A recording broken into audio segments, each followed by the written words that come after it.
한반도라는 위치가 문제예요. 한반도는 굉장히 척박합니다. 우리는 한 번 전쟁을 치를 때마다 소멸의 위협을 걱정해야 되고, 생사를 함께한다, 죽으면 다 같이 죽는다라고 하는 것은 외국인들에게는 아무래도 심리적으로 정말 부담스러운, 한국 사람들은 야 죽으면 다 같이 죽는 거지 뭐. 한국의 가장 큰 위험은 북한 붕괴라고 생각합니다. 지금 북한 정권이 진짜 위험해 보여요. 지금과 같은 진짜 이판사판식 숙청과 공개 처형, 이거 궁예가 옛날에 왕건한테 쿠데타 당하기 전에 벌였던 일들하고 너무 상황이 비슷해요.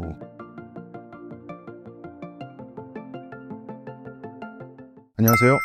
저는 작가 홍대선입니다. 한국인의 탄생이라는 책을 썼고요. 한국인이란 어떠한 존재인가, 우리가 잘 인식하지 않는 한국인의 특징. 한국인은 우리 한국인들을 스스로 굉장히 보편적이고 평범한 민족이라고 생각하는데요. 그렇지 않습니다. 매우 유니크한 민족이고요. 장점도 단점도 강점도 약점도 너무나 뚜렷한 독특한 민족이라는 사실, 그 사실을 이야기하고, 또 왜 그렇게 우리는 진화했는가, 왜 우리는 나쁘게 말하면 이 모양 요 꼴인가를 쓴 그런 책이었습니다. 그 책 얘기를 하러 요새 조금 돌아다니고 있고요. 또 최근에 신간 행복이 이글이글이라는 에세이를 썼습니다. 한화이글스 팬으로서 쓴 생활 에세이고요. 비극의 에세이입니다. 예, 그런 책들을 써오고 있습니다. 오늘 신사임당 시청자 여러분들 만나서 반갑습니다. 오늘 즐거운 시간 가져봤으면 좋겠습니다. 감사합니다. 한국인은 전쟁에서 적을 최대한 많이 죽이는 것을 중요하게 여겨왔다고 말씀하셨는데요. 어떤 이야기이며 이러한 전략이 역사적으로 어떤 맥락에서 사용되었나요? 한반도라는 위치가 문제예요. 일단 첫 번째 두 가지 문제가 있습니다. 첫 번째는 한반도는 굉장히 척박합니다. 농업에 올인할 수밖에 없어요. 왜냐하면 목축이라든지 유목이 제대로 될 수 없는 지형을 갖고 있기 때문에. 그런데 이 만주부터 한반도까지의 이 화강암과 편마암으로 이루어진 산악지대에서 농사가 가능한 협소한 농지를 찾아서 거기서 농사를 짓는다라고 하는 것은 아무리 농사를 열심히 지어도 농사만으로 먹고 살 수 없다는 문제점이 있습니다. 중국에서 보면은 쌀농사 기후대가 있고 중국에 밀농사 기후대가 있습니다. 쌀농사가 가능한 중국의 쌀농사 지대의 최북쪽이 우리나라 최남단과 겹칩니다. 그런데도 우리는 쌀농사에 기어이 성공을 했죠.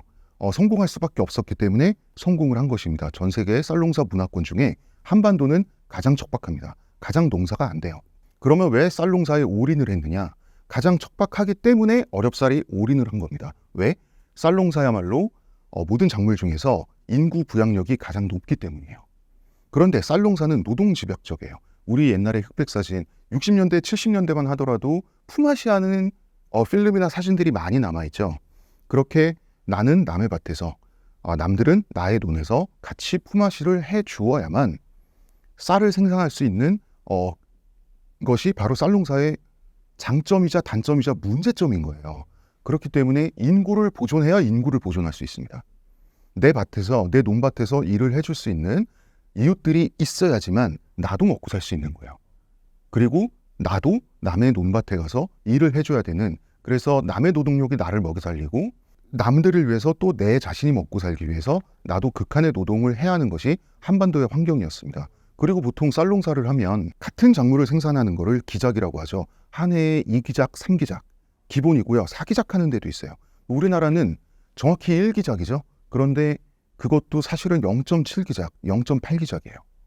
왜냐하면 한반도는 기본적으로 정기적으로 가뭄이 찾아와요. 그래서 아무리 잉여 생산물을 운 좋게 풍년이 들어서 저장을 한다고 하더라도요, 정기적으로 찾아오는 가뭄이 모든 것을 다 없애버립니다. 제로에서 다시 시작하는 거예요.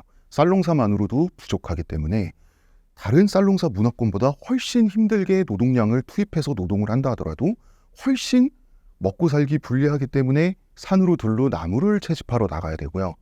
민물고기 잡아야 되고요. 이것저것 다 해야 됩니다. 그 바닷가에서 해초 뜯어서 먹어야 되고요. 그래서 우리나라의 미역국이라는 특이한 음식이 있고 그렇잖아요. 고사리 나물도 외국에선 독초예요. 우리는 그거 굳이 먹잖아요. 그 독을 없애죠. 제독작용을 해서. 그래서 우리나라 나물을 보면 다 소금물에 한번 데친 다음에 무치잖아요. 제독작용을 하는 거예요. 예. 그 다음에 또 그 한정된 먹거리를 어떻게든 보존해서 오래 먹을 수 있어야 되기 때문에 겨울과 봄을 나야 되잖아요. 그렇기 때문에 많은 것들을 염장해서 젓갈이 생기고요. 많은 것들을 염장할 게 아니면 반류를 하고요. 그래서 우리나라 사람들은 아보카도로도 김치를 만들잖아요. 딸기김치, 참외김치 뭐 이런 것들이 다 있으니까, 즉 김치의 수는 발효시킬 수 있는 식물성 전부, 동물성 김치도 있어요. 뭐 오이소박이 안에 굴을 넣는다든지, 그 다음에 이런 동물성 김치, 식물성 김치, 동물성 김치와 식물성 김치가 합쳐진 형태의 김치에다가 이 김치를 맵게 만들 것이냐, 빨갛게 만들 것이냐, 백김치로 만들 것이냐, 그 다음에 지방마다, 집안마다 김치 담그는 법이 다 다르죠. 그러니까 김치의 수는 무한대죠. 사실상.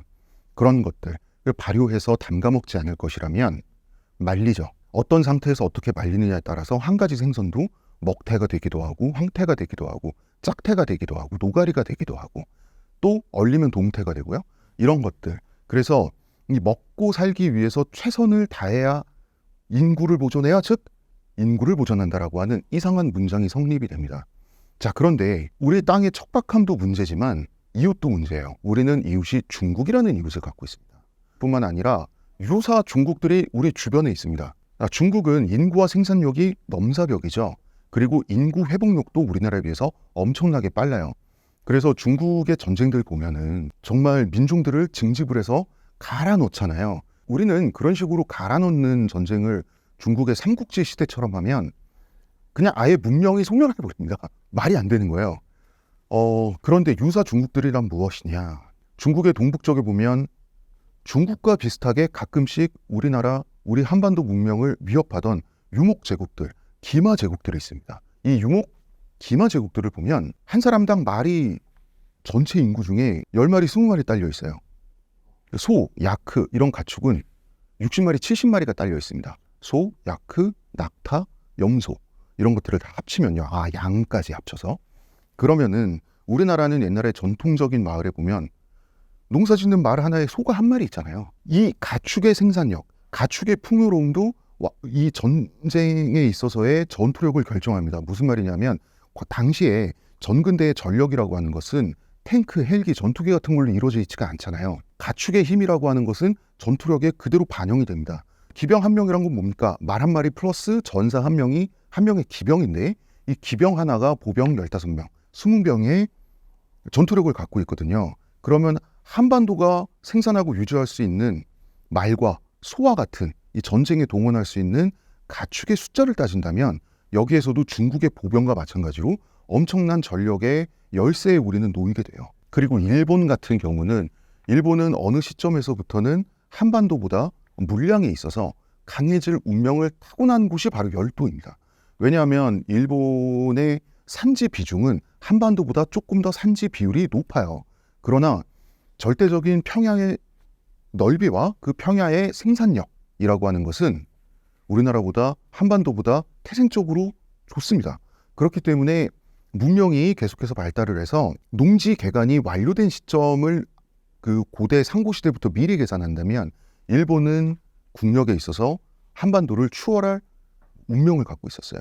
그래서 왜 임진왜란 때 우리나라를 완전히 흡수 정복하기 위해서 대대적인 전면전을 펼칠 수 있었냐, 이것을 계산을 해보면 물론 도요토미 히데요시가 정신적으로 좀 문제 있는 사람이었다는 그런 디테일은 있어요.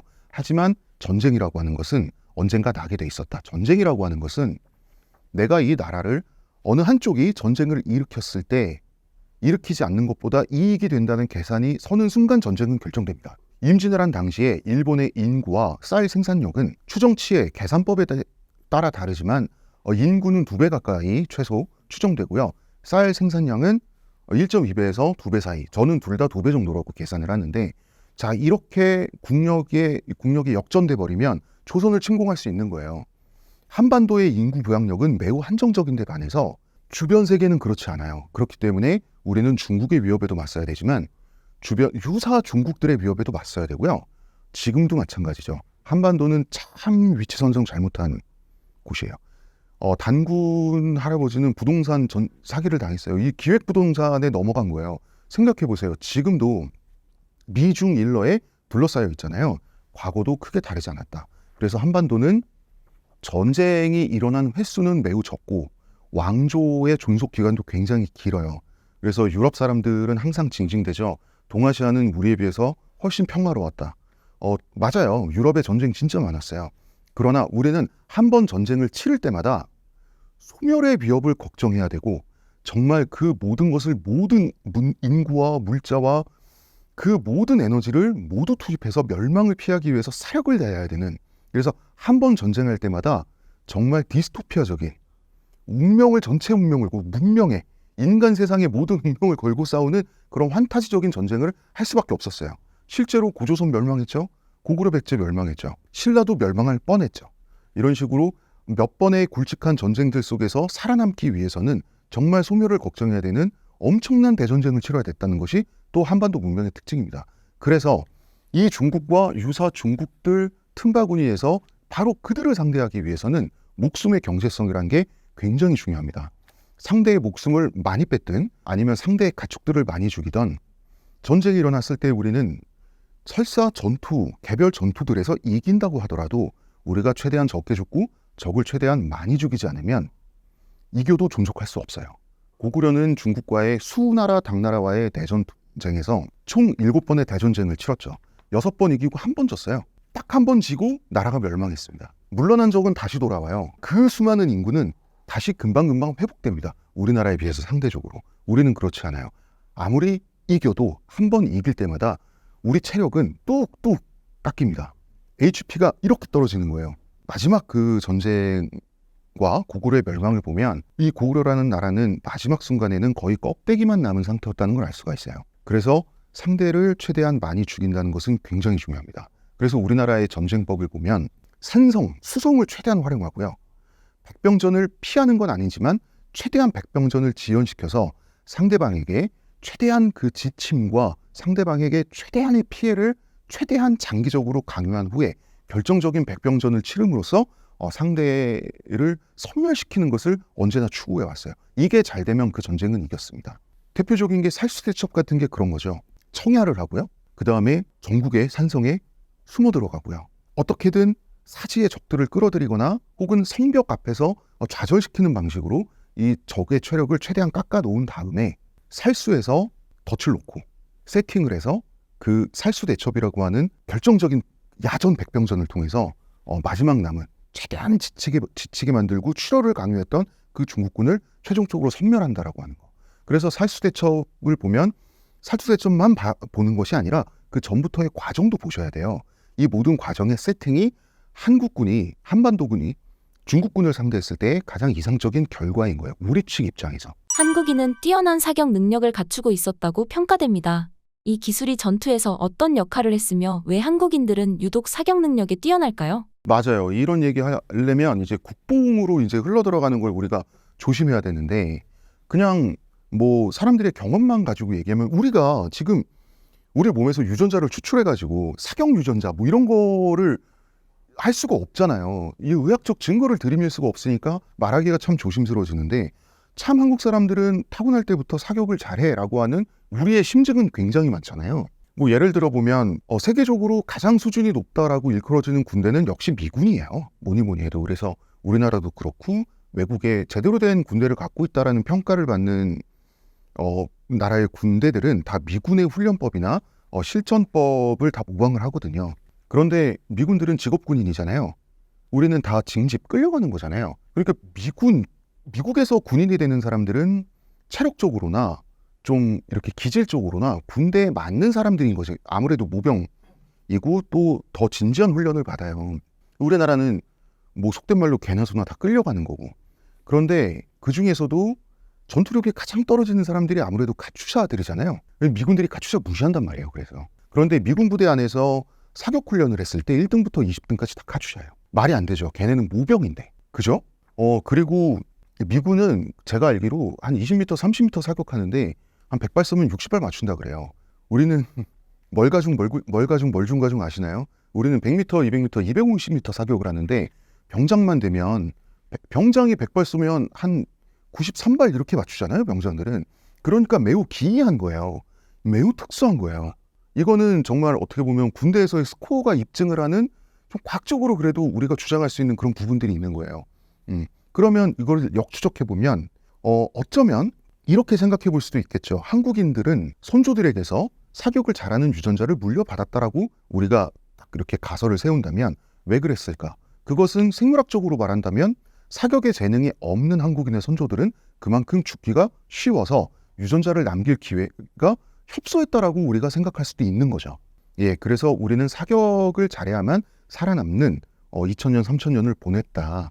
이렇게 볼 수가 있겠습니다. 활 얘기를 한번 잘 해볼까요? 이제 활이 이 우리나라 이제 국뽕의 주 소재가 되는데 한국 활이 매우 우수한 것은 사실입니다. 전통 활이 매우 우수해요. 그것은 뭐 무기 연구가들이 한국뿐만 아니라 외국인들도 다 인정하는 건데 그냥 우수하다, 국뽕, 한국 활 최고. 아, 우리는 참 무기를 잘 만드는 아주 그 과학기술이 발달한 기술적인 민족이었어요.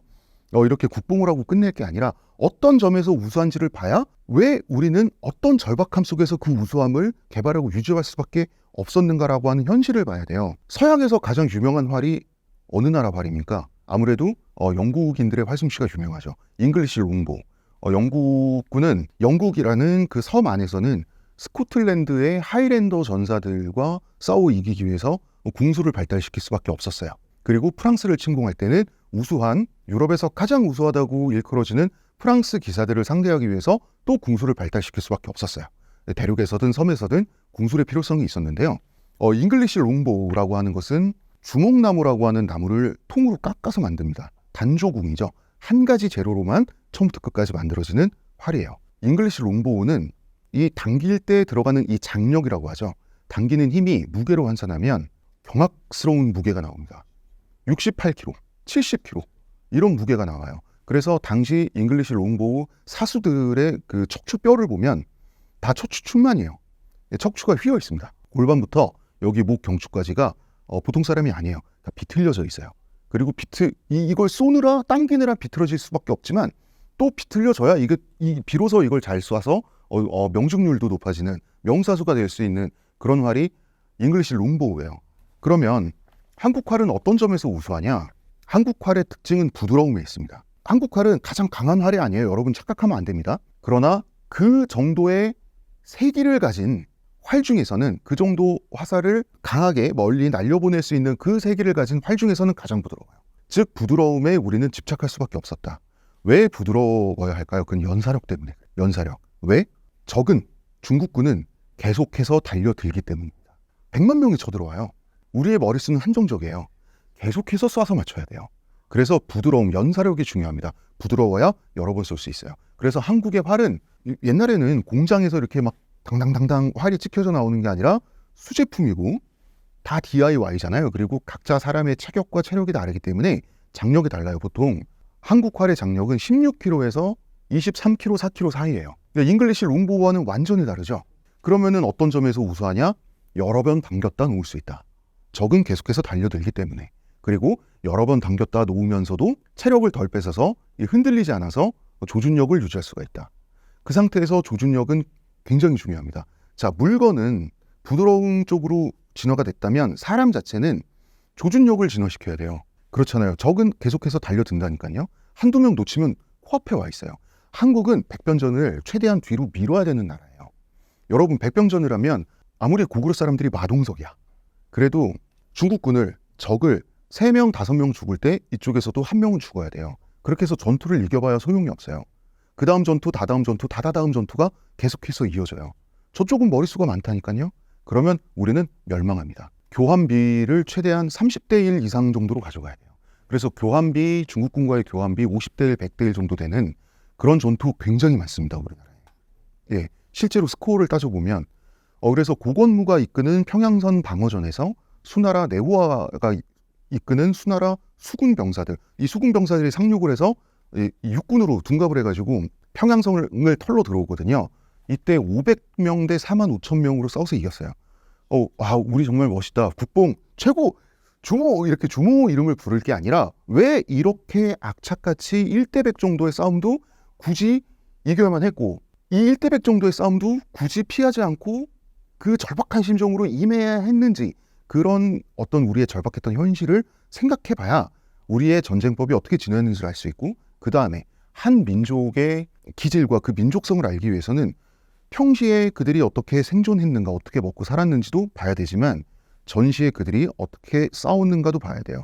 전쟁법을 봐야 그 민족의 특징을 그 미싱 링크를 다 우리가 맞출 수 있어요. 그래서 우리나라도 마찬가지입니다. 우리나라는 매우 특수한 전쟁을 할 수밖에 없었고요. 그 특수한 전쟁을 할 수밖에 없었다는 사실을 알아야지만 우리는 왜 이렇게 생겨먹었지? 라고 하는 비밀을 풀 수 있는 열쇠를 우리가 손에 쥘 수 있게 된다.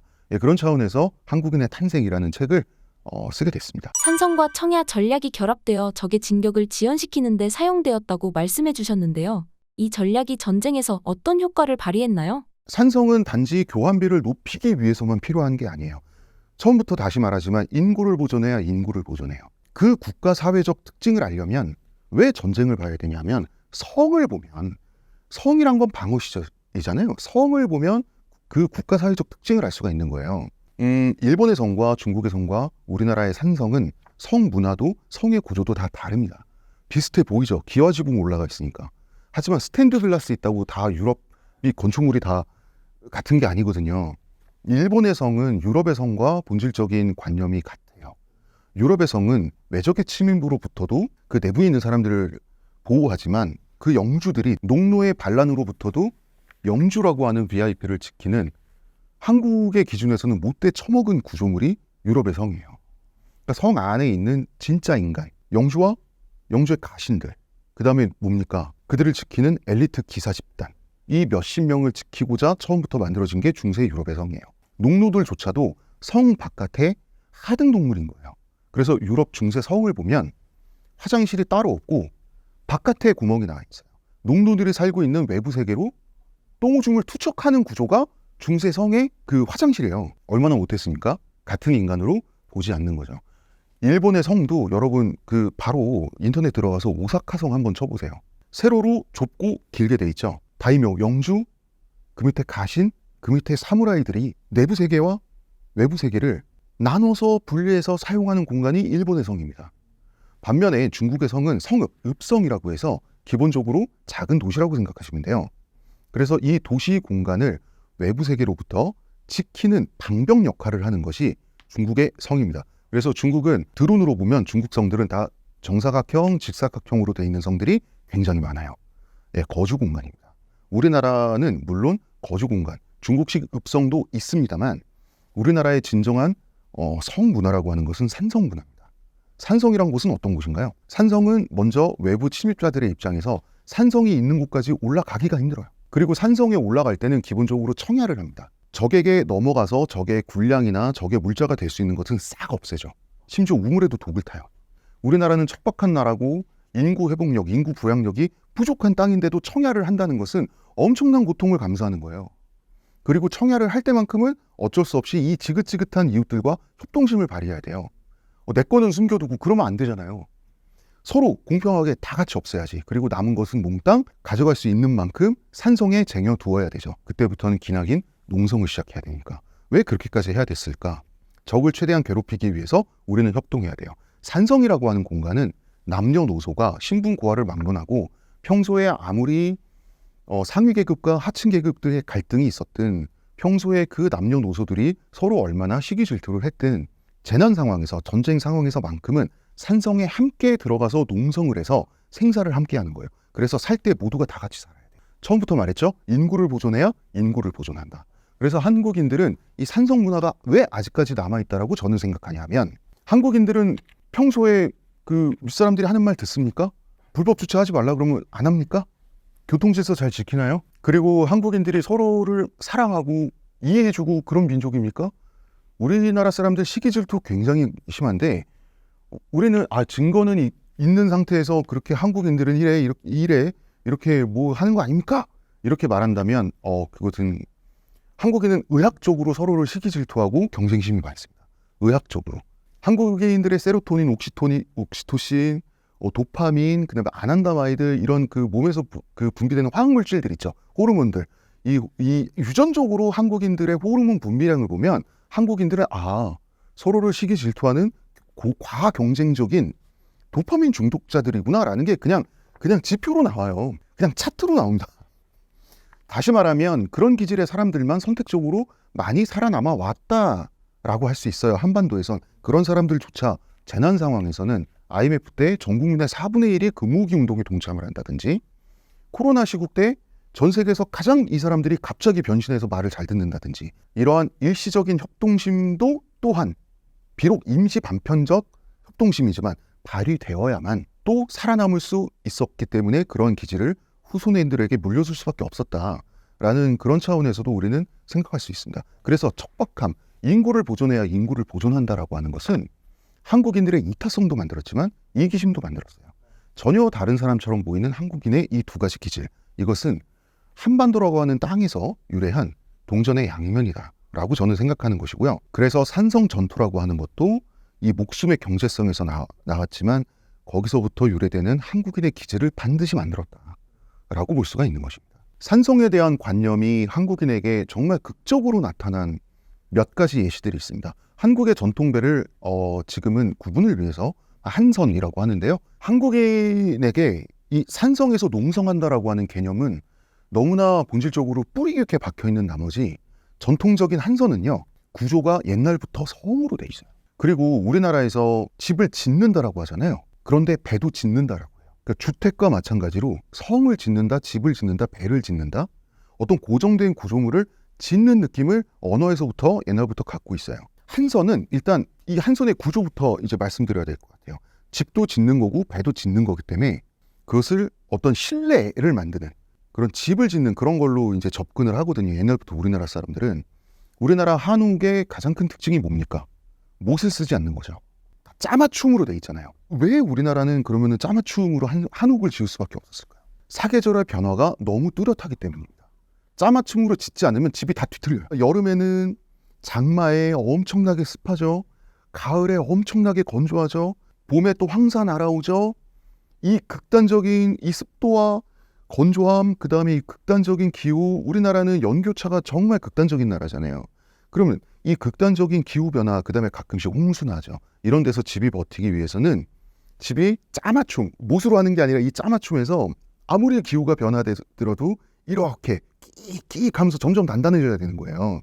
여름엔 전체가 동시에 불어나고, 그다음에 겨울엔 전체가 동시에 압축되고, 몇 년을 버티면서 더 강해져서 또 몇십 년, 수백 년을 버텨야 하는 게 이제 한옥의 숙명인데, 그렇기 때문에 짜맞춤 기법인데, 그리고 바닥은 조금만 땅을 파면 다 화강암 평마암이기 때문에 기둥을 깊게 못 박아요.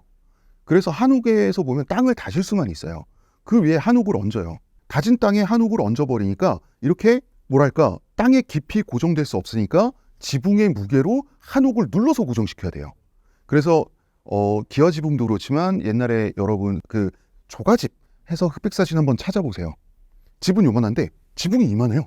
무게로 늘러야 되기 때문에 그렇습니다. 그럼 이 초가 말고 초가집에 이 볏집 말고 뭐가 있냐? 다 흙이에요.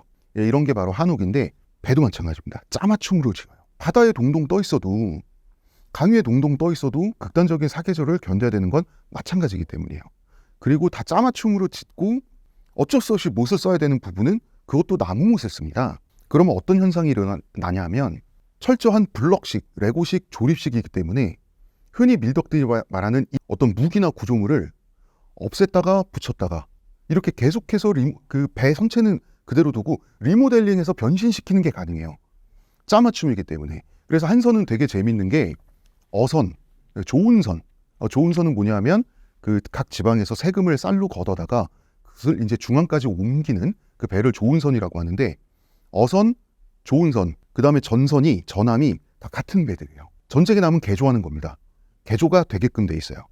어선일 때는 굉장히 낮아요. 왜? 그물질을 하는데 그물을 끌어올리는데 그물은 바닷물 밖에서 나올 때 갑자기 무거워지잖아요.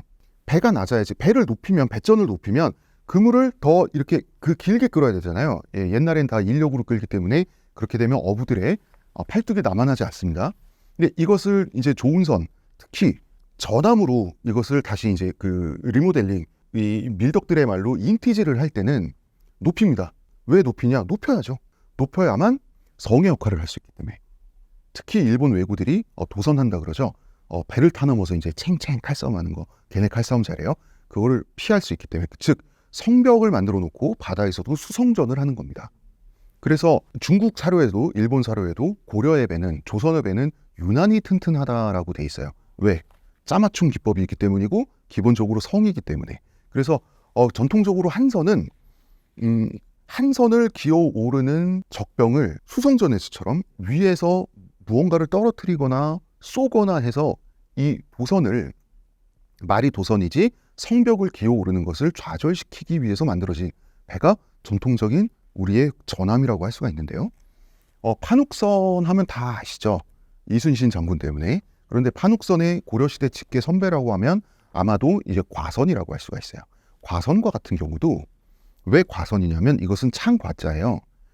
자, 이 성 형태의 배를 만들어 놓고 기어 올라오지 못하게 바깥쪽으로 창을 이렇게 이제 꽂아 놓는 거예요. 그리고 필요할 때는 그 창을 병사 개개인이 이 창을 들고 또 이제 그 창을 이용해 싸웠겠죠. 그런데 이 창을 그냥 꽂는 게 아니라 창을 꽂을 수 있는 바로 그 거치대 있지 않습니까?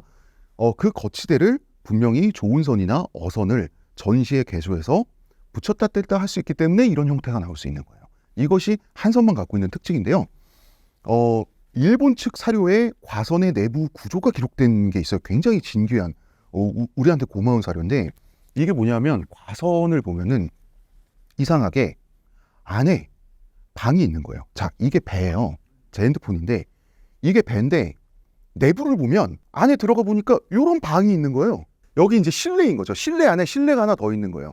이것은 전형적인 뭐냐면 성으로 쳤을 때 성의 외성과 내성의 구조입니다. 성이라고 하는 것은 동서고금에 한 겹으로 이루어진 성은 없어요. 다 두 겹 이상으로 되어 있습니다. 왜 그렇습니까? 자, 외성, 즉 외벽이 함락됐을 때 적은 일시에 물밀듯 들어오게 됩니다. 들어오게 돼서 내벽에 한번 막히게 돼요. 그 내벽에 막혔을 때 외벽과 내벽 사이, 외성과 내성 사이의 공간이 킬존이라고 해서 그 밀집돼서 쏟아져 들어온 적병을 갑자기 위에 있는 무기를 쏟아부어서 순식간에 죽이게 되어 있는 구조예요.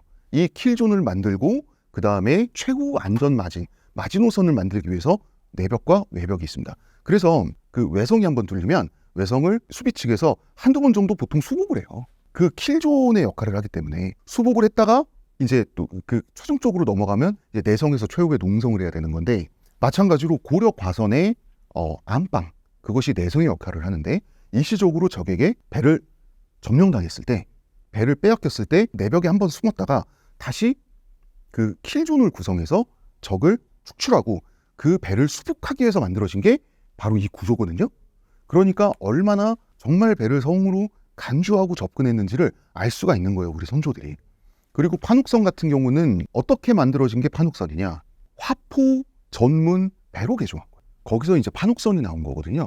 그런 차원에서 판욱선은 세계 전함의 역사에서 명함을 내밀만 해요. 세계 최초로 전문적인 포격전을 위해서 그 형태가 수립된 배가 판욱선이기 때문에 세계 전함 역사에 명함을 내밀만 합니다. 현대 전쟁에서도 한국군의 전통적 전술이 어떻게 이어지고 발전해 왔다고 생각하시나요? 우리나라가 이제 베트남전에 참전을 했었잖아요. 제가 이 베트남전에서 어떻게 우리 그 유공자분들이 싸웠는지를 알기 위해서 이게 또 현장의 목소리만큼 생생한 게 없지 않습니까? 예, 저희 아버지도 그 월남전 상위 유공자시기 때문에 보훈병원을 다니시거든요. 입원을 해도 이제 국군보훈병원에 입원을 하시고 그래서 이제 그 연을 통해서 제가 국군 우리나라 이제 둔촌동에 있어요. 중앙보훈병원에 다니면서 월남전 참전 용사분들을 인터뷰를 굉장히 많이 했습니다. 인터뷰를 하면서 이제 여러 가지 것들을 알게 됐는데요. 우리나라 군대는 월남전에 가서 중대방어전술기지라는 그 교리를 창안을 해요. 중대방어전술기지는 말 그대로 중대 단위의 전술기지를 만드는 거예요. 방어진지를 만드는 건데 산성하고 참 똑같습니다. 산성도 우리나라를 침입한 외적이 도저히 뒤에 남겨두고 지나칠 수 없는 정말 애매한 곳에 알박기를 해놔서 어떻게 할래? 그냥 지나칠 자신이 있어? 우리가 성문 열고 나가서 보급로 끊어주고 후방 한번 괴롭혀줄까? 이거 해결하지 않고는 도저히 진격을 할 수가 없는 거예요. 그러면은 산성을 공격을 하면 또 함락이 안 돼. 그 산성을 포기하고 갈 길 가자라고 하고 포기하고 가면은 또 산성문이 열려서 기동 타격대가 나와서 또 이제 그 외적을 괴롭혀요. 이런 것이 이제 산성의 존재 이유인데 딱 그런 위치에 베트남 정글에 중대 전술기지를 세웠어요. 당연히 현대전의 기지이기 때문에 철조망과 참호로 이루어져 있습니다. 그러나 항공샷으로 중대 전술기지를 보면 기본적인 관념과 구조가 우리나라 전통 산성과 똑같아요. 우리는 조선시대 산성을 복원하는 거야 라는 마음이 없었을 텐데도 정말 어떻게 보면 이게 유전자에서 나왔나? 그것은 뭐냐면 우리나라 산성처럼 폐쇄 구조로 돼 있어요. 방어력은 극강이에요. 그 대신 폐쇄 구조예요. 무슨 말이냐면 방어력은 극강인 대신 중대 전술기지가 넘어가면 다 죽어요. 퇴로가 없습니다. 우리나라 산성의 특징이 방어력을 극대화하기 위해서 퇴로가 없다는 점이에요. 그래서 살면 다 같이 살고 죽으면 다 같이 죽어요. 운명 공동체가 되는 거예요. 그 순간만큼은. 중대 전술기지도 마찬가지로 돼 있습니다. 미군들이 보니까 뭐야? 이건 옛날에 우리가 알던 유럽식 성이잖아. 아니, 현대전에 와서 뭐 하는 짓이야? 그래서 처음에는 한국군을 오해해요. 어떻게 오해하냐면 남의 나라 전쟁에 끌려왔으니 이 폐쇄적인 기지를 만들고 안에 들어가서 꽁꽁 숨어서 전쟁이 끝날 때까지 기다릴 요령이구나 라고 생각을 하게 되는데 결국은 베트남이 우리의 의도에 넘어왔죠. 우리나라 중대전술기지를 축출하기 위해서 북베트남군, 그 다음에 이제 베트콩이라고 하죠. 월맹군이 수많은 희생을 치렀으나 결국은 정말 말도 안 되는 교환비가 1대 100, 1대 1000 이런 교환비를 우리 국군이 거두면서 나중에는 몇 번 당해보고 호치민이 명령을 내리죠. 한국군 중대전술기지는 그냥 놔둬라. 이건 우리가 안 되겠다. 이런 건데 당연히 중대전술기지의 단점도 있어요. 그런 경우도 있어요. 중대전술기지가 100% 승률을 거둔 게 아닙니다. 베트공에 넘어간 전술기지도 있죠. 이 경우에는 그 전술기지를 베트공이 그대로 사용하게 된다는 문제점이 있습니다. 하지만 중요한 것은 중대전술기지가 우리나라 산성의 관념이 후대에까지 내려왔다는 걸 보여주는 너무 좋은 증거라는 거죠. 이 중대전술기지를 보고 미군은 어찌나 감명을 받았는지, 자, 현재 미군은 어느 나라에 전쟁을 치르러 가도 중대전술기지부터 구축합니다. 현재 미군뿐 아니라 다른 수많은 나라의 전투 교리가 됐어요. 중대전술기지는. 그 효과를 입증했죠.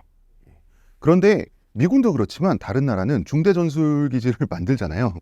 만들면 퇴로를 만들어요. 아무래도 생사를 함께한다, 죽으면 다 같이 죽는다라고 하는 것은 외국인들에게는 아무래도 심리적으로 정말 부담스러운가 봐요. 근데 한국 사람들은 야, 죽으면 다 같이 죽는 거지 뭐, 이런 심리가 좀 있어요. 우리나라 사람들은 지금도 좀 그런 게 있기 때문에 한국인들은 그거를 지금 아마 저도 이해하고 지금 카메라 너머에 우리 PD님도 이해하고 지금 신사임당 시청자 여러분들도 무슨 말인지 아실 거예요. 외국인들은 이해하기 힘든 거예요. 예, 그래서 중대전술기지를 전 세계가 다 따라하지만 다 같이 죽는다는 감히 못 따라하고 있습니다. 그리고 또 이런 것도 있었죠. 또 가장 대표적인 예는 1992년 LA 흑인 폭동대, 한인 교민들이 이제 그 흑인 그 폭도들에게 피해를 받았을 때 사실은 그때 LA 경찰국은 백인들만 지키기 바빠서 한국인들을 보호를 안 해줬어요. 일부러 그랬죠. 신호를 보낸 거죠. 야, 저기는 프리야. 백인들 건드리지 말고 저기 한인들 있잖아. 한인들도 하필이면 현금도 많아. 가게들을 많이 하니까. 그래서 이제 한인타운을 이 공격을 받게 되는데 그때 한인들이 즉시 한 행동이 산성을 구축하는 거였죠. 건물의 1, 2층을 비우고 바리케이트를 설치하고 건물의 옥상으로 올라가서 다 총을 들고 다가오는 폭도들에게 사격을 했죠. 그것은 바로 산성이 현대에 구현된 또 다른 전형적인 예이죠. 코로나 시기에 우리가 보여준 빠른 대처와 단결, 협동심을 두고 우리들은 농민들의 후손이고 독재를 많이 당해서 말을 잘 들어서 그런 거라는 이야기가 있었는데요. 이 부분에 대해 어떻게 생각하시나요? 제가 그냥 질문할게요. 한국인들이 평소에 말 잘 들어요? 그래서 그 코로나 시국 때 있었던 그 디지털 감시, 디지털 추적 있잖아요. 그거는 한국인들이 재난 상황이기 때문에 이 재난을 우리나라가 다른 나라들보다 더 빨리 더 잘 이 재난을 해결해야 된다는 필요성을 전국적으로 느끼면 한국인들은 굉장히 협조적이고 말을 잘 듣죠. 평상시에 정권이 그런 짓 하다가 걸리면 정권이 무너지죠. 한국 사람들이 그런 거 제일 못 찾는 사람들이 한국 사람들인데, 그런데 그거를 한국은 농민의 후손이고 한국인들은 오랫동안 독재를 겪었기 때문에 말을 잘 듣는다. 하여간 이 사람들은, 유럽 사람들은 참 우리 동아시아인이 주체성이 없다고 생각하나 봐요. 무슨 근거로? 그게 그 사람들이 농민의 후손은 말 잘 듣는다 이런 생각하는 이유가 뭔지 아세요? 그 사람들이 생각하는 전통 농민은 농노잖아요. 봉건시대. 우리나라 자영농 소작농과 농노는 주체성이 전혀 다른 사람들이에요. 자영농 소작농은 자기 생활 공간, 자기 생산력 자체를 스스로 관리하는, 어떻게 보면 다 이 소농이라고 하는 것은 다 경영인들이에요. 농노랑은 차원이 다릅니다. 자기 식대로 남의 나라를 해석해서 이제 너무 말을 잘 들으니까 이제 외국에서 너무 신기해한 거죠. 러시아 같은 경우는 한국 사람들이 저렇게 한국이 방역이 잘 되는 이유는 한국인이 김치를 먹어서가 아닐까요? 러시아 쪽에서는 또 그런 얘기하고, 동유럽도 그렇고. 왜냐하면 그 러시아 중앙아시아 쪽에서는 그 마르코프차라고 하는 한국식 당근 김치가 또 지금 예, 당근 김치가 유명하기 때문에 왜냐하면 그쪽 동네로 와서 고생했던 우리 고려인들 까레이스키들이 뭐로라도 그 김치를 담가 먹어야겠는데 김치 담가 먹을 채소가 없으니까 급기야 당근으로 김치를 만들어 버리거든요. 그래서 그거를 이제 러시아 사람들, 중앙아시아 사람들은 다 보편적으로 먹어요 지금. 그래서 또 김치 얘기가 나온 거고, 뭐 일본 사람들은 이제 한국 사람 뭐라고 흉을 봐야겠는데 못 보겠고 한국보다 방역이 안 되는 게 이제 그 자존심 상하니까 자민당 욕하고 뭐 이러면서 이제 이렇게 됐죠. 대만은 굉장히 잘 됐죠. 방역이 잘 될 수밖에 없죠. 거긴 섬이니까. 예.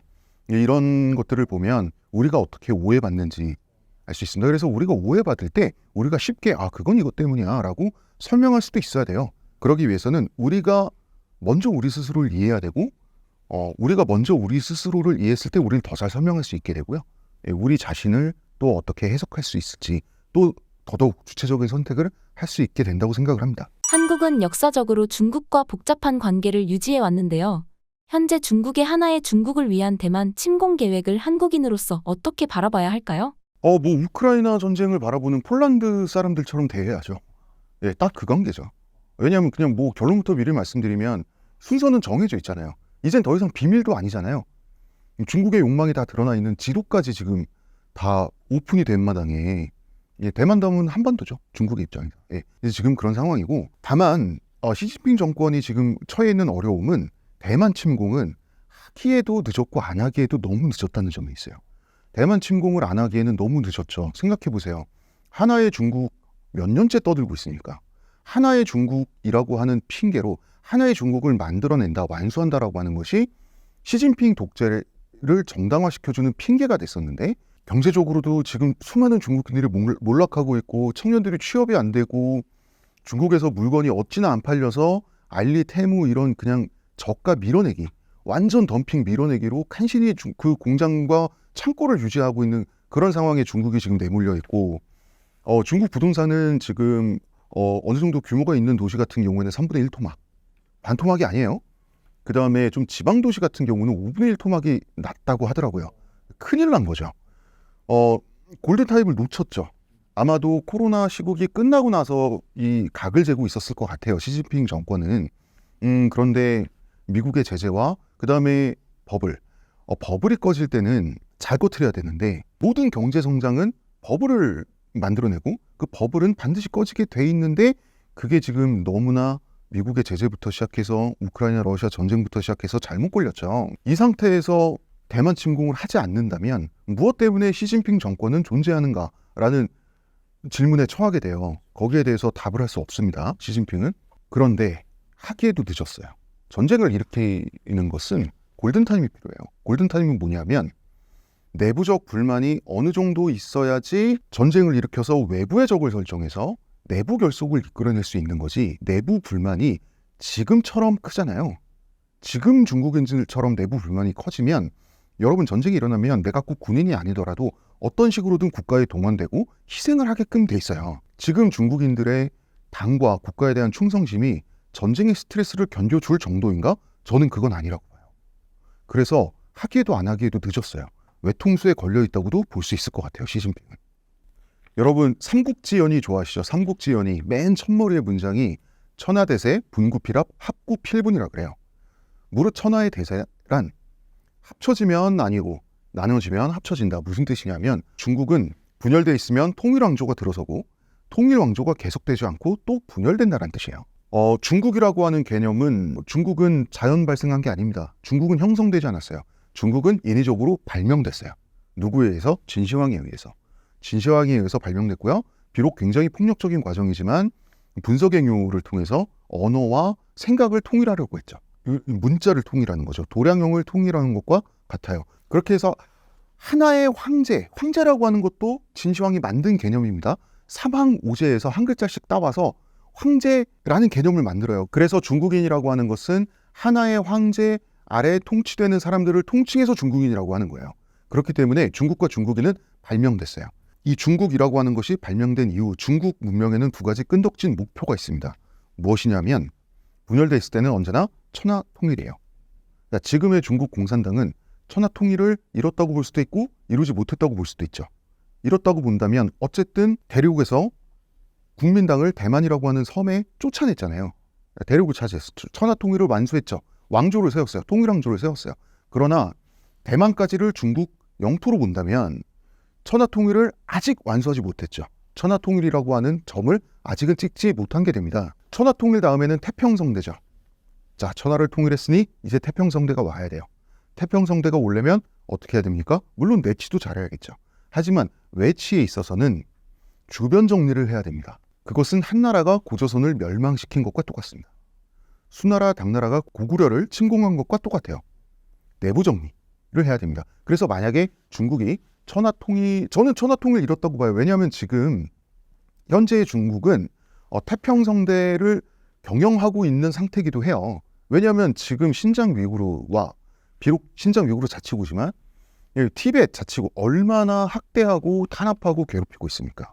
지금 뭐 중국 측이 인정을 안 해서 오피셜로 확정되지 못해서 그렇지 위구르의 전체 인구가 800만인데 수용소에 갇혀 있는 사람이 100만이라는 통계가 있어요. 지금 이것도 옛날에 이의제를 하든 그 다음에 오랑캐라고 불리던 사람들을 어떻게든 멸망을 시키든 지금 그 과거부터 해왔던 태평성대의 작업을 지금 사실 티베트 사람들과 위구르 사람들에게 하고 있는 중이잖아요. 이 관점에서는 태평성대를 확장시키고 있다. 이런 개념이라고 볼 수도 있어요. 중국은. 그리고 한족이라고 하는 개념은요. 혈통 개념이 아니에요. 한족은 문화적인 개념입니다. 우리를 옛날부터 중국 사람들이 동이라고 불렀죠. 그런데 생각해 보세요. 동이. 원래는 산동성 사람들을 이라고 불렀어요. 중원, 중심에서 동쪽에 있잖아요. 그런데 산동성과 산동성 사람들이 중국 문명에 편입돼서 산동성 사람들이 한족이 되니까 이제는 한반도 사람들이 동이가 된 거예요. 그리고 한반도 사람들조차도 중국 문명의 일부인 한족이 될 뻔했죠. 고구려가 멸망했을 때, 백제가 멸망했을 때, 그 다음에 나단 전쟁이 벌어졌을 때 간신히 안 된 거예요. 우리 위기 되게 많았어요. 그리고 만약에 고려 거란 전쟁에서 우리가 패배해서 우리가 거란의 노예 신세가 됐던 발해인들처럼 우리 조상들이 됐다면 지금 한국어를 쓰는 사람들이 과연 지구상에 남아있을 것인가? 우리에게 위기는 많았어요. 의외로 위기가 많았고 그 위기는 굉장히 심각한 위기였어요. 어쨌든 우리는 살아남아서 동이라고 하는 게 이 선이 한반도에 멈춰져 있습니다. 굉장히 오랫동안 멈춰져 있죠. 앞으로도 영원히 멈추게 해야죠. 우리는. 그래서 한족의 개념은 옛날부터 팽창적이에요. 그리고 흡수통합적이에요. 옛날에 진시황의 병마용을 보면 여러분 사진으로 그냥 병마용 찾아보세요. 거기 보면 그 병마용 전사들 그 실물을 그대로 모사해서 병마용을 만든 거잖아요. 그 전사들의 얼굴을 보면 있잖아요. 동아시아인 같지가 않아요. 그게 뭐냐면 강족이에요. 원래 진나라는 강족이라고 하는 그 이민족이 만든 나라예요. 이 강족들의 얼굴을 보면 동양인이 아닙니다. 서쪽 계열이에요. 네, 서양인처럼 생겼습니다. 혈통 자체가 코카서스인. 이 사람들도 이 사람들의 언어, 이 사람들의 문화, 바로 이 강족들의 생김새도 지금 남아있지 않죠. 이 한족이라고 하는 용광로에 다 흡수돼 버린 거예요. 그런데 한족은 이민족에 점령당했을 때도 그 이민족으로 흡수해버려요. 왜냐하면 이민족들의 입장에서 자기 북방에서 텐트 치고 사냥하고 늑대랑 싸우고 이런 생활, 이런 라이프 스타일을 유지하는 것보다 그냥 중국의 귀족으로 살면 너무 안락하고 편한 거예요. 그렇게 해서 한족은 정복을 해도 정복을 당해도 계속해서 영토와 숫자를 늘려나가면서 팽창하고 확산되게 됩니다. 이것이 현재의 한족이에요. 그래서 한족은 이 민족 집단 중에 전 세계에서 인구가 제일 많을 수밖에 없는 것이죠. 우리가 이 한족의 일부가 되지 않은 것은 사실 우리 조상님들 칭찬해줘야 돼요. 그거 하나는 인정해줘야죠. 우리가 얼마나 고생을 많이 했습니까? 한족이 되지 않기 위해서. 태평성대라고 하는 것은 천하통일 이후에 이루어지는 것이면서 한족의 생존 공간과 한족의 숫자를 늘리는 작업입니다. 그래서 대만 침공을 우리가 천하통일로 볼 수도 있지만 태평성대 작업으로 볼 수도 있고요. 그 다음 순서는 이제 한반도다. 과거 중국이 천하통일을 이룬 후에 한국에는 어떤 영향을 미쳤나요? 한족의 중화 문명을 보호하는 완충지대를 만들어서 그 완충지대를 관리하고 그 오랑캐를 축출하고 멸망시키고 하는 것이 첫 번째죠. 두 번째는 이의제의, 오랑캐로 오랑캐를 물리친다. 제가 말씀드렸던 그 완충지대 확보와 관리, 기존에 있던 국가 멸망과 같은 것은 대표적인 게 아까 말씀드렸던 고조선 멸망이에요. 그래서 한사군을 설치하잖아요. 그리고 우리나라의 진정한 고대사, 진정한 한국사, 진짜 한국사라고 하는 것은 고구려가 한반도 내에서 한사군을 완전히 축출해요. 즉 최종적으로 낙랑군을 멸망시켰을 때부터 시작된다고 보는 것이 굉장히 섹시한 그런 견해가 있습니다. 예, 저는 이 견해를 지지합니다. 그래서 통일 중국은 자 고조선 멸망했죠. 고구려 백제 가버렸죠. 통일 중국은 언제나 한반도에 있어서 지옥이었다라고 보시면 되겠습니다. 그리고 고조선을 멸망시켰을 때 한나라가 너무나 기쁜 나머지 좋았어 하면서 뭐라고 말했냐면 흉노의 왼팔을 잘랐다라고 얘기를 했거든요. 즉 고조선과 흉노는 필요에 따라서 굉장히 자주 연합하는 관계였다는 걸 알 수가 있어요. 우리 선조가 딱 이 세 그룹 생각하면 됩니다. 한국인의 선조 예, 맥, 한 만 지난 변화 사만할 때 이 예, 맥, 한의 혼혈의 후손이 우리인데 이 고조선의 주축이 되는 주민들은 예맥이었단 말이에요. 이 예맥인들은 흉노와 분명히 다른 사람들이죠. 다른 사람들이지만 중국이 봤을 때는 언제든 연합해서 우리 한족을 포위하고 혹은 고립시킬 수 있는 거예요. 지금 중국이 겪고 있는 고립과 중국이 추구하는 태평성대와도 맞닿아 있어요. 지금 중국은 그렇잖아요. 한미일 동맹, 게다가 대만, 그리고 심지어 많은 문화와 역사를 공유하는 베트남마저 미국과 군사 협력 관계를 맺어서 그 태평양 진출을 그냥 꽉 막아버리는 대중국 포위망에 지금 갇혀 있잖아요, 중국이. 그래서 고조선을 멸망시킴으로써 흉노의 왼팔을 잘랐다. 이렇게 손잡고 이어지는 고리를 끊었다라고 하는 거. 그건 굉장히 상징적인 거죠. 지금과도 굉장히 맞닿아 있는 거죠. 이 고리를 중국은 끊어야 돼요. 그래서 한반도에 진출해야 되는 거예요. 중국의 입장에서는. 언젠가부터 통일 중국이 한반도 왕조를 위협하지 않기 시작했는데요. 왜 그런 걸까요? 어느 시점부터 그렇게 됐죠. 예, 그렇게 된 것은 그것 때문이에요. 사실은 이 모든 사건은 귀주대첩에서부터 시작이 됩니다. 귀주대첩에서 섬멸한 거란군 10만 명은 요즘으로 치면 미국 항공모함 전대라고 보시면 돼요. 세계 최고의 기병 전력이었어요. 이때 거란의 국력이 이때부터 꺾이기 시작합니다. 이게 무슨 말이냐면 고려가 거란을 너무나 보기 좋게 꺾음으로써 두 가지 선택지가 생겨요. 하나는 송나라 거란에 이은 제3제국이 될 것이냐, 아니면 제국을 꺾은 제1왕국이 될 것이냐. 고려는 너무나 현명하게도 제1왕국이 되는 길을 택해요. 그래서 그때부터 고려의 조공을 받는 것이 가장 하늘의 뜻을 이어받은 가장 정통성 있는 손자국, 제국의 조건이 되는 거예요.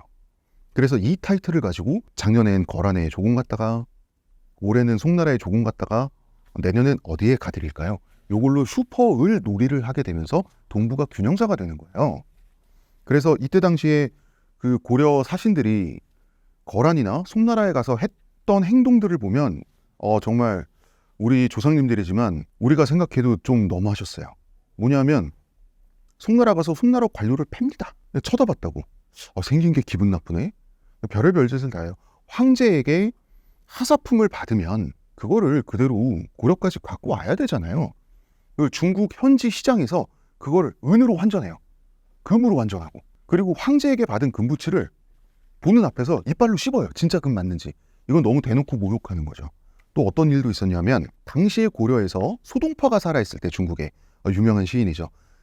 당시 고려에서 가장 고려 사람들이 존경하는, 좋아하는 이 고려의 스타가 소동파였어요. 고려 사신들이 송나라에 가니까 소동파가 현직 관료인 거예요. 그래서 우리 송나라 관광 가이드로 소동파를 붙여주면 안 되냐. 그래가지고 이제 송나라 정부에서는 콜 해가지고 소동파를 가이드로 붙여줘요.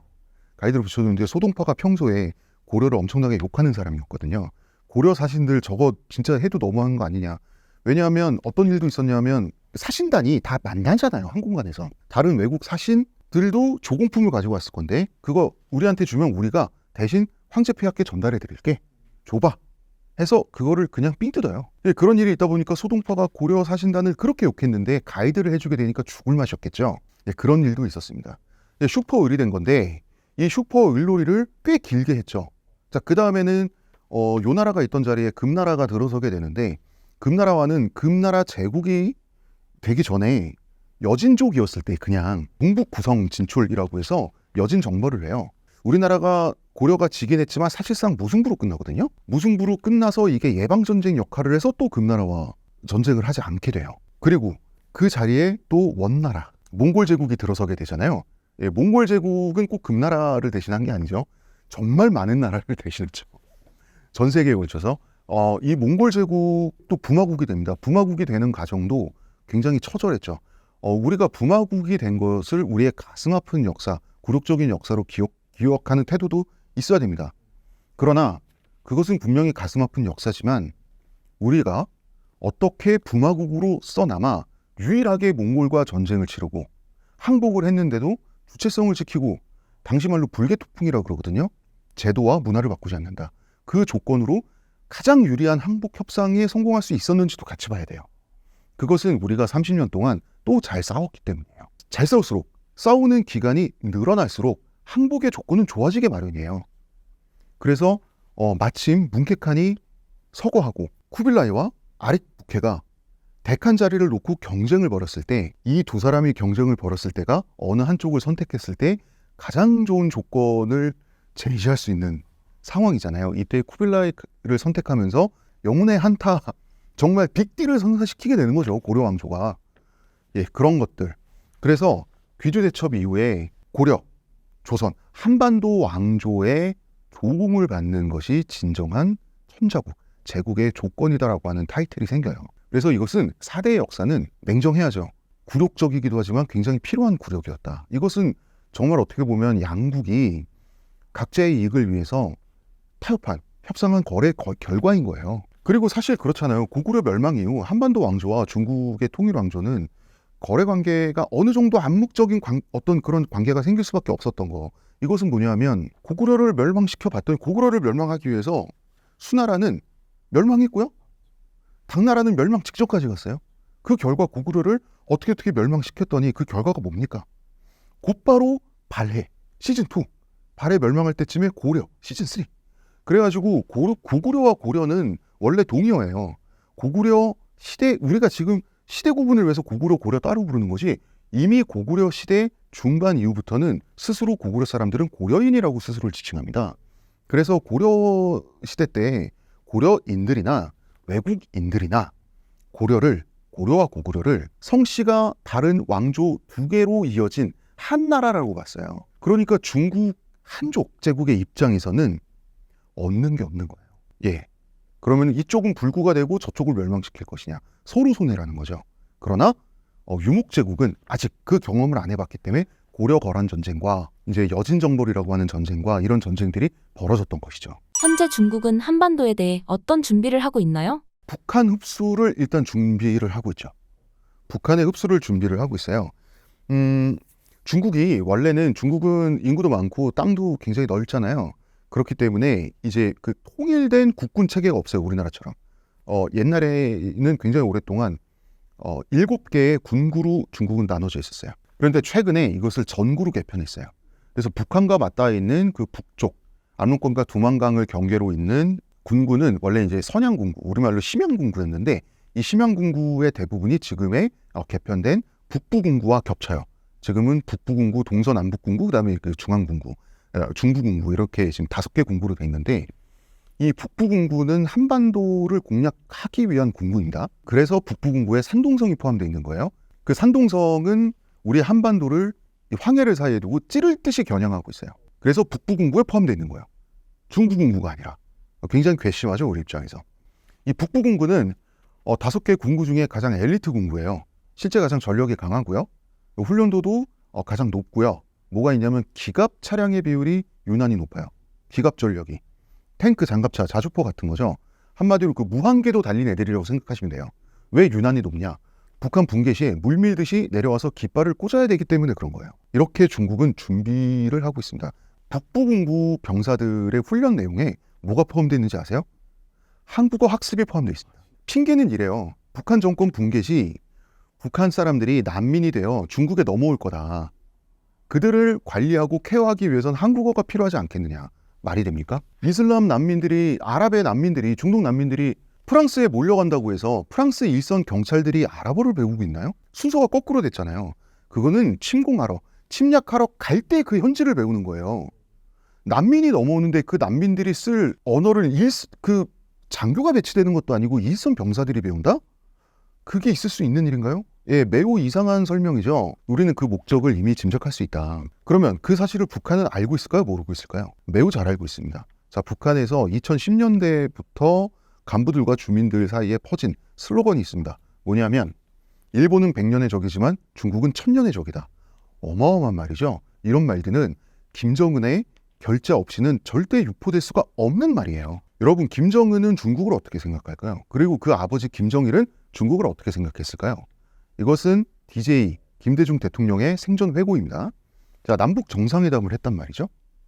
그때 DJ가 김정일에게 이런 얘기를 듣고 깜짝 놀랐다는 회고를 남겨요. 우리 민족은 일본, 러시아, 중국과 같은 초강대국들에 둘러싸여 있기 때문에 통일 후에도 주한민국이 남아있는 편이 바람직하다.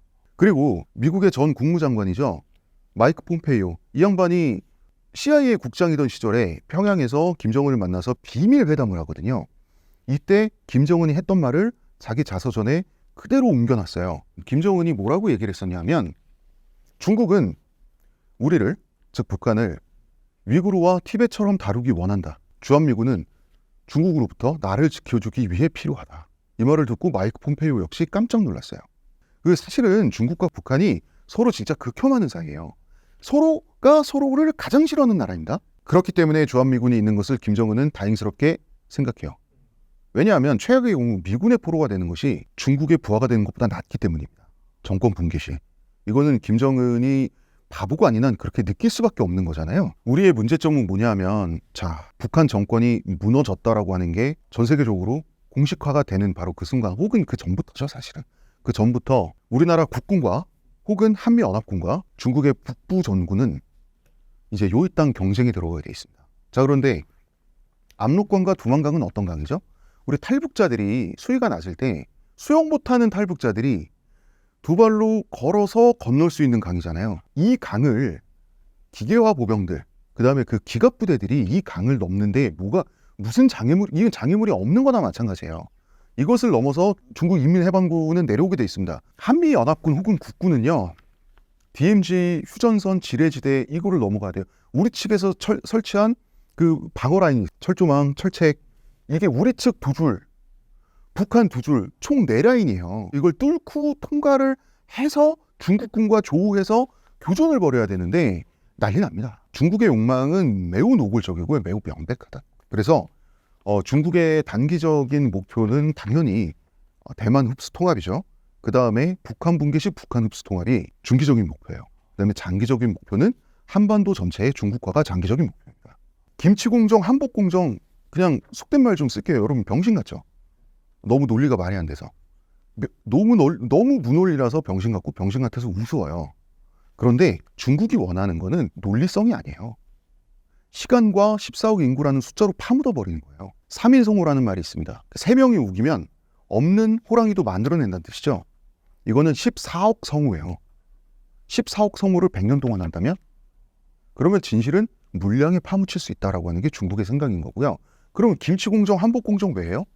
원래 한국인은 중국인이었다 라는 말을 하기 위해서는 한복도 김치도 원래 중국 거였다라고 한다면 말이 되는 거예요. 한국인의 정체성은 원래 중국의 일부다라고 하면 나중에 100년 후에 혹은 200년 후에 한반도를 완전히 흡수 통합할 때 이것은 침략도 아니고 흡수도 아니다.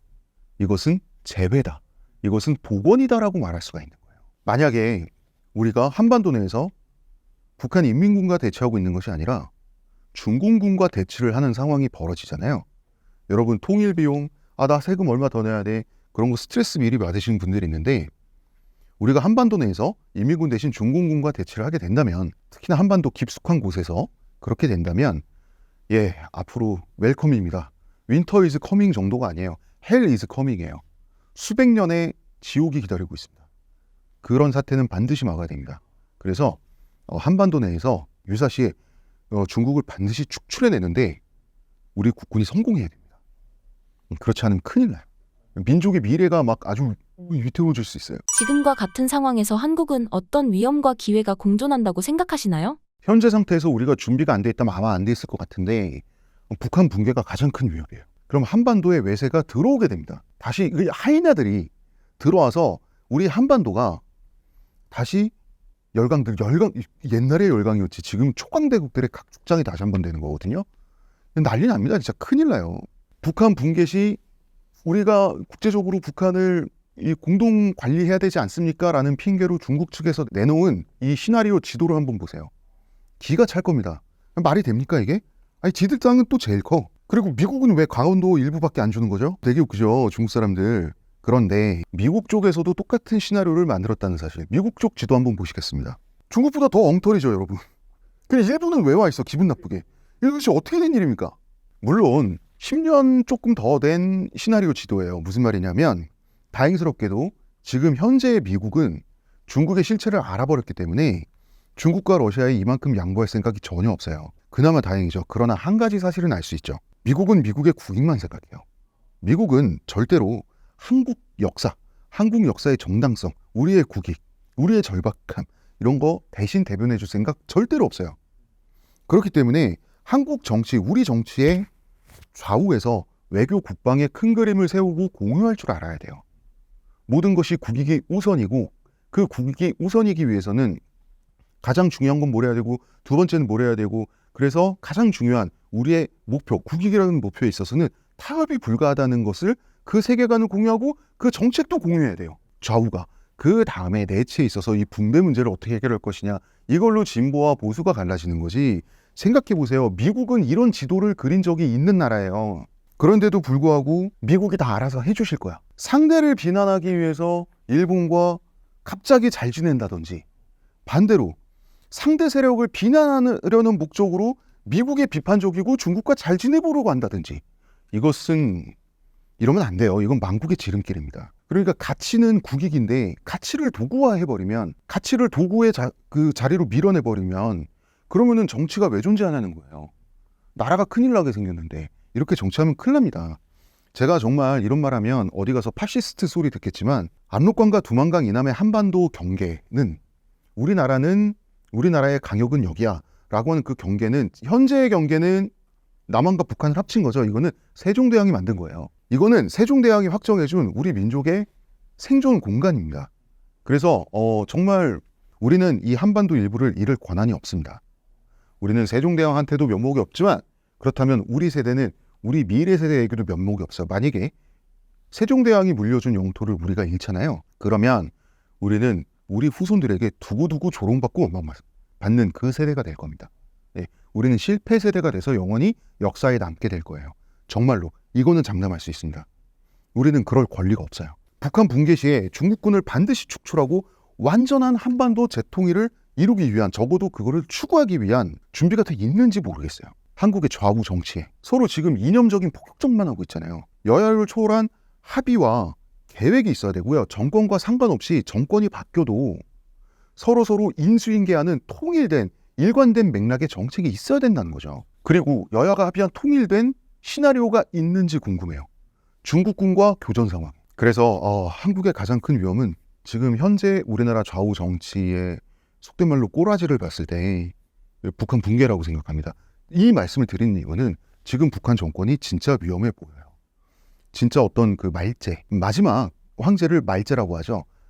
김정은의 어떤 행동이나 김정은이 처해 있는 상황이 말제의 느낌이 너무 많이 나고 있는 그런 정황들이 있거든요. 지금과 같은 진짜 이판사판식 숙청과 공개 처형. 이거 궁예가 옛날에 왕건한테 쿠데타 당하기 전에 벌였던 일들하고 너무 상황이 비슷해요. 그리고 궁예가 갑자기 미쳐서 이제 철원에 도읍을 정하잖아요. 갑자기 도읍을 바꿔요. 철원으로. 철원은 고립된 땅이에요. 인구와 물자가 들어가기도 나오기도 힘든 곳이 철원이에요. 딱 수도의 인구만 보존할 수 있어요.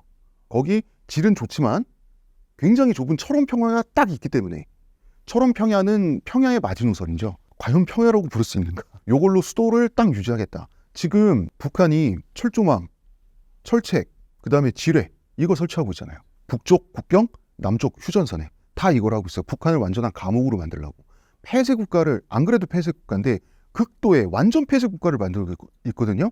그리고 그 안에서 자기가 미륵이 되려고 그러잖아요. 궁예처럼. 이게 멸망의 전조가 너무 많아요. 그리고 궁예와 비슷한 게 너무 많아요 지금. 그리고 김정은 관심법 하는 것도 궁예랑 똑같잖아요. 나는 너네들이 반역자인 걸 알고 있어. 한류 드라마 보면 반역자야. 한류 드라마 보면 왜 반역자죠? 원래는 한류 드라마 시청하다가 북한의 중고등학생들이 걸리면 무기징역 받고요. 그다음에 뭐 혁명화 교육인가? 뭐 이런 거 가요. 노동단련대 이런 데 가서 기합도 받고 강제 노동도 하고 요거 한 달 하다 옵니다. 그리고 1년을 꿀든가 이렇게 하고 말았어요. 그것도 너무나 비인권적이지만 어쨌든 그게 북한 내의 상식이었단 말이에요. 우리한테는 상식이 아니지만. 근데 중학생 30명을 공개 처형한다? 이거 관심법이에요. 나는 너네 머릿속에 마구니가 들어가 있다는 걸 안다. 그리고 자기 할아버지 뻘 되는 자기 할아버지인 김일성과 같이 혁명을 했던 혁명 1세대 그 노인네가 자기가 떠드는데 감히 자기가 얘기하는데 꾸벅꾸벅 졸았다고 그거를 고사포는 그 대공학이잖아요. 그 적의 비행기 헬리콥터를 잡는 무기가 고사포인데 그 고사포로 쏴서 공개 처형을 해가지고 그 사람이 온몸이 다 사라지고 발목만 남았어요. 졸다니 누가 기침 소리를 내었는가 이거랑 똑같은 거야. 감히 내가 얘기했는데 기침하니까 네 머릿속에 마구니가 들어가 있으니까 얼마나 잔인하게 철퇴로 패 죽이잖아요. 궁예가. 예, 똑같은 행동을 김정은은 하고 있는 겁니다. 이게 멸망의 전조예요. 그리고 보통 중국의 왕조사를 봐도 말제들 폭정을 일삼아서 마지막 황제가 된 그 말제들이 현재 김정은과 비슷하게 행동합니다. 그거는 그 사람이 맛이 갔기 때문이기도 하지만 애초에 맛이 왜 가냐? 맛이 갈 수밖에 없는 멸망 상황에 처하면 그 군주라고 하는 사람들은 폭주를 하게 돼 있어요. 그래서 김정은도 지금 그런 상황에 걸려 있다. 그런 걸 봤을 때 정말 걱정됩니다. 지금 북한이 붕괴했을 때 북부정부는 넘어옵니다. 중국의 북부정부는. 그러면은 우리가 잘 되는 정말 가장 크게 잘 되는 건 뭔가? 그럼 극단적인 예를 설명해 드릴게요. 가장 크게 잘 되는 거. 중국이 대만 쳐들어가는 겁니다. 대만 쳐들어갔다가 대만 수복에 실패하는 거예요. 중국 입장에서 대만 수복 전쟁. 그 다음에 이제 외국의 우리 입장에서는 어떻게 불러야 될까요? 뭐 양안 전쟁이라고 부를 수도 있겠고 그 전쟁에서 양안 전쟁이라고 부를게요. 양안 전쟁에서 중국이 지는 거예요. 그리고 그 책임을 시진핑 정권과 공산당이 떠안게 되는 거예요. 이 경우에는 시진핑 정권은 물론이고 공산당까지 붕괴 해체될 수가 있습니다. 이 충격을 중국 인민들이 느끼는 그 좌절과 배신감을 과연 견딜 수 있을 것인가. 지금 중국 경제가 엉망이라 그러는데 전쟁 일으켰다가 지게 되면 지금 중국 경제 바닥 이제는 지하를 경험하게 되겠죠.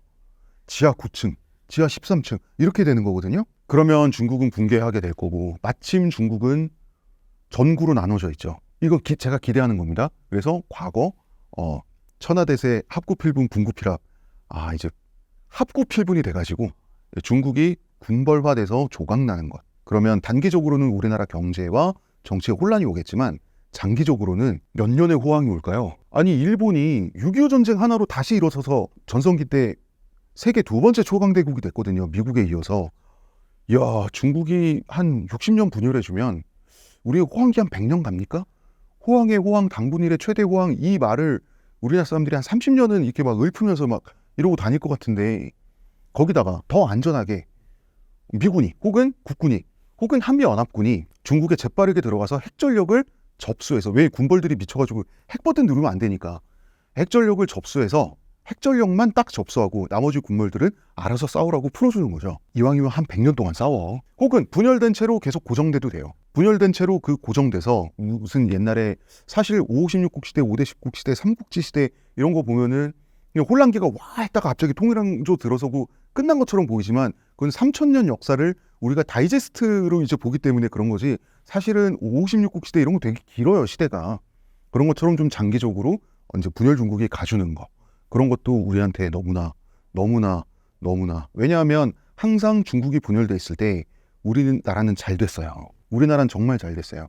삼국지 시대에서 위초고 삼국지 시대에서 이제 556국 시대로 가지 않습니까? 잠깐 진나라가 이제 통일을 하고 그 시대 때 고구려가 성장할 수 있었어요. 삼국지 시대 때 고구려가 성장할 수 있었고요. 비로소 한나라가 멸망하고 나서 그 성장한 힘을 바탕으로 그 한반도에 설치된 한사군, 그 만주와 한반도에 설치된 한사군을 이 중국 세력을 한반도 바깥으로 축출하는 데 성공한 거는 556국 시대예요. 중국이 분열돼 있을 때 우리는 중국에 얻어맞지 않고 성장할 수가 있어요. 언제나. 고려가 슈퍼을 노릇을 할 수 있었던 게 송나라는 구석탱이에 귀퉁이에 서하제국과 대리국이 있어요. 그러니까 중국이 우리가 생각하는 그런 통일 상태가 아니었다고요. 그리고 중국 북부를 거란이 점유하고 있었다고 말하기는 조금 애매하지만 어쨌든 만리장성 이남에 연운 16주라고 하는 것을 거란이 알박기 하고 있었단 말이에요. 이런 상황에서 거란 편에 우리가 붙어줄까 송나라 편에 붙어줄까 이 장난을 우리가 이 게임을 할 수가 있었던 거예요. 그리고 고려시대에 공민왕이 원나라 세력을 밀어내는 그런 반원 정책을 하면서 개혁을 하고 그 전까지의 사회 모순을 일부 해소를 하고 신진사대부 세력을 키우면서 그 신진사대부 세력이 조선을 세우고 이 조선이 또 이제 그 500년 왕조를 이어나가게 되는 이 명맥을 이어나가게 되는 그 일정한 역사적 흐름이 있어요. 이것은 원명교책이라고 하는 중국사의 어떤 분열 상황, 혼란 상황, 내전 상황 때문에 가능했던 거예요. 그 틈에. 우리나라는 중국이 분열했을 때를 틈타서 항상 체력 보충을 했고 그 체력 보충을 통해서 아직까지 우리가 한국인이 한족의 일부가 되지 않고 한국어를 쓸 수가 있는 거예요. 지금도. 중국은 분열되어야 한다. 우리를 위해서 어쩔 수가 없어요. 제가 사실 중국에 2년 동안 생활을 한 적이 있습니다. 거기서 일을 하고 그때 이제 만났던 중국인들은 지금 여러분들 인터넷에서 접하는 중국인들은 최악이잖아요. 뭐 어떻게 저런 인간들이 14억 명이나 있지? 이걸 14억 명이라고 불러야 돼? 14억 말이라고 불러야 돼? 이런 생각이 들 법하지만 이 진짜 뭡니까? 이 악플러들은 이제 중국이 인구가 많으니까 그에 비례해서 악플러들도 많은 거예요. 정작 한국인이 여러분 중국에 가보세요. 중국인들이 한국인한테 잘 대해줍니다. 한류도 있고 그 다음에 같이 일본에 대해서 옛날에 항일 투쟁을 한 경험도 있기 때문에 한국에 대해서 굉장히 좋게 생각해요. 그래서 한국인한테 잘해줘요. 실제 만나는 대부분의 중국인들은 다 좋은 사람들이에요. 그래서 저는 중국인들이 얼마나 유쾌하고 좋은 사람인지 알아요. 그렇기 때문에 이런 말씀을 드리는 게 그분들한테 너무 미안해요. 미안하지만 지금 각자 도생의 시대고 지금 이제 전 세계적인 다극화 시대로 가고 있고 신냉전 시대로 가고 있고 그 다음에 각 국가별 각자 도생의 고립주의 시대가 지금 되고 있잖아요. 그렇기 때문에 이런 말씀을 하는 건 그 중국에 사는 수많은 좋은 사람들에게 너무 죄송하지만 한국인의 입장에서는 한국의 번영을 위해서는 중국은 분열되는 편이 좋겠습니다. 신사임당 시청자분들을 위한 한마디 부탁드립니다. 신사임당 시청자 여러분, 지금까지 작가 홍대선이었습니다. 오늘 이렇게 뜻깊은 자리에 나와서 여러분과 함께 재밌는 얘기 할 수 있어서 저도 행복하고 다시 한번 반가웠습니다. 다음번에는 좀 더 딥한 얘기를 할 수 있을 것 같아요. 그리고 아까 말씀드린 저의 신간, 한국인의 탄생이 아니라 또 다른 신간, 행복이 이글이글. 네, 이건 뭐 딱 보면 알겠지만 한화 이글스 팬 에세이입니다. 하지만 한화 이글스 팬만 보는 책이 아니고 야구 팬만 보는 책이 아니고 약자를 사랑하면서 산다는 것은 어떻게든 무언가를 사랑하면서 산다는 건데 사람은 사랑하지 않고 살아갈 수 없잖아요. 근데 내가 사랑하는 대상이 나한테 좌절감을 안겨줄 수 있고 내가 사랑하는 대상이 항상 실패할 수 있잖아요. 그럴 때 우리는 그것을 어떻게 해석하고 살아갈까? 라는 것을 쓴 에세이입니다. 사실은 에세이니까 순문학이에요. 표지는 이래도. 그래서 여러분 한국인의 탄생도 사주시고 요 책도 사주시고 2권 사세요. 왜냐하면 이 냄비 받침으로 쓸 수도 있고요. 그다음에 이렇게 선풍기 기능도 갖고 있습니다. 그리고 여러분 베개가 조금 낮을 때 그 베개 보강제로도 굉장히 좋습니다. 그렇기 때문에 이거 많이 사면 좋겠다, 그죠? 행복의 이글이글. 저는 작가 홍대선이었습니다. 감사합니다.